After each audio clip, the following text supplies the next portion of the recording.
শরীয়তপুরের ভেদরগঞ্জে মুক্তা বেগম নামে এক নারীকে কুপিয়ে হত্যা করা হয়েছে। এ সময় তার সঙ্গে থাকা 2 থেকে 2.5 ভরি স্বর্ণালংকার নিয়ে যায় ডাকাতরা। মঙ্গলবার রাত 9টার দিকে উপজেলার ছয়গাঁও ইউনিয়নের বারোই জঙ্গল গ্রামে এ ঘটনা ঘটে। নিহত মুক্তা বেগম ওই গ্রামের মান্নান গাজীর স্ত্রী। পুলিশ ও স্থানীয় সূত্রে জানা গেছে, ভেদরগঞ্জ উপজেলার ছয়গাঁও ইউনিয়নের বারোই জঙ্গল গ্রামের মান্নান ব্যাপারী দীর্ঘদিন মালয়েশিয়ার প্রবাসে থাকার পর প্রায় 2 বছর যাবৎ বাড়িতে আছেন। তার ছেলে মালয়েশিয়া ও মেয়ে ঢাকাতে থাকেন। মঙ্গলবার রাতে মান্নান গাজী তারাবি নামাজ পড়া শেষে রাত 9:30টার দিকে বাড়ি এসে কানছেড়া, দাঁত উপড়ানো, গলাকাটা ও ধারালো অস্ত্র দিয়ে কুপিয়ে নিহত অবস্থায় তার স্ত্রীকে খাটের উপর দেখতে পান। এ সময় তার ডাক চিৎকারে আশেপাশের মানুষ আসে। পরে খবর পেয়ে পুলিশ ঘটনাস্থল পরিদর্শন করেন এবং লাশ উদ্ধার করেন।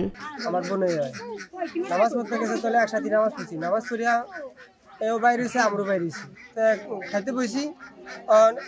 এই 10-15 মিনিটের ভিতরে আবার শুনি কি কান্দাকাটি চিক করে মানে চিল্লা হাল্লা। আমি কি ওইদিকে চিল্লা হাল্লা করে কে আমার পোলার আবার বাড়িছি, আমার পোলা আবার দৌড়ে আইসে, এদিকে মানুষ আইসে, আয়া দেয় এই অবস্থা। আমি আবার আইসি পরে খাওয়ান থিয়া, আর এই অবস্থা মানে এই রুমের ভিতরে মানে গলা কাটা রক্তের রুমটা ভাসিয়ে রয়েছে। পরে বুধবার সকালে লাশ ময়নাতদন্তের জন্য শরীয়তপুরের সদর হাসপাতালে প্রেরণ করেছে পুলিশ। এদিকে চাঞ্চল্যকর এই ঘটনায় পুরো এলাকায় আতঙ্ক ছড়িয়ে পড়েছে।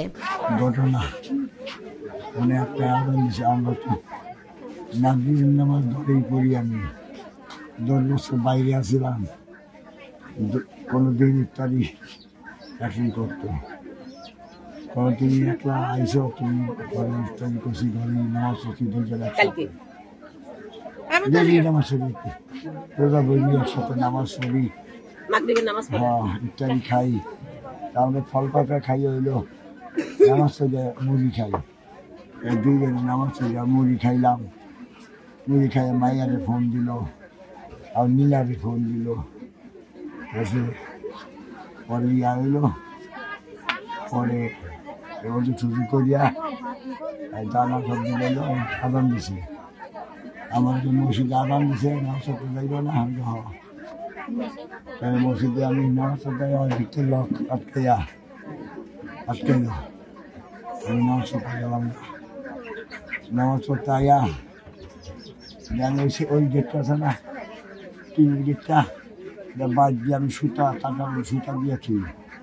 আমি আয়া দেখি কি সুতা খোলা, ভিতর দিয়ে শিকল আটকে রাখছি।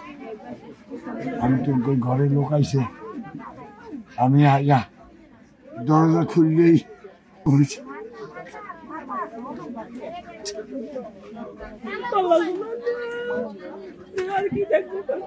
বিদেশে 100 টাকা রুজি করছি, আমি কোনো হিসাব চাই না। এই যে 5 টাকা বাড়ায়, আমি কোনো দিন আমি ইয়া করি, আমাদের একটু জ্বালালে মেয়েও করতে পারবো না। গলায় থাকে যায়, সবাই দেয়, গলায় চেন, গলায় কানের ইয়া সবসময় থাকে, এই আরো দেয়। সেদিনে দেখিয়া আইসে, দেখে গেছে, সবাই দেয়। আসসালামু আলাইকুম। আমরা একটি গতকালকে তারাবির নামাজের পরে একটা মার্ডারের সংবাদ পাই অত্র এলাকায়, ভেদরগঞ্জ থানাধীন এই বাড়িতে। এলাকার নাম হলো বারোইগঞ্জ আর কি, বারোই জঙ্গল। তো পুলিশ তাৎক্ষণিকভাবে চলে আসে এখানে। যতটুকু আমরা এসে শুনতে পেরেছি যে যিনি ডিসিজড ওনার স্বামী তারাবির নামাজে গিয়েছেন। ইফতারের পরে স্বাভাবিক পরিস্থিতি ছিল সকলে, এবং তারাবির নামাজের সময় উনি ওনার স্ত্রীকে বলে গিয়েছিলেন যে অপরিচিত কেউ আসলে দরজা খুলবেন না, এবং পরিচিত যদি আসে কথা বলে তারপরে দরজা খুলবেন।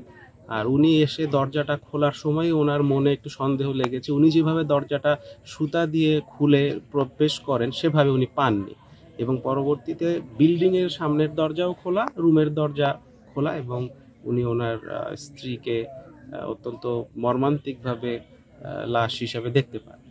তো আমরা এসে আমাদের পুলিশি কার্যক্রম শুরু করি, আমাদের সিআইডি স্পেশালাইজড সংগঠনগুলোকে খবর দিই, ওনারা এসে এখানকার ক্রাইম সিন ম্যানেজমেন্ট করেন, আলামত সংগ্রহ করেন।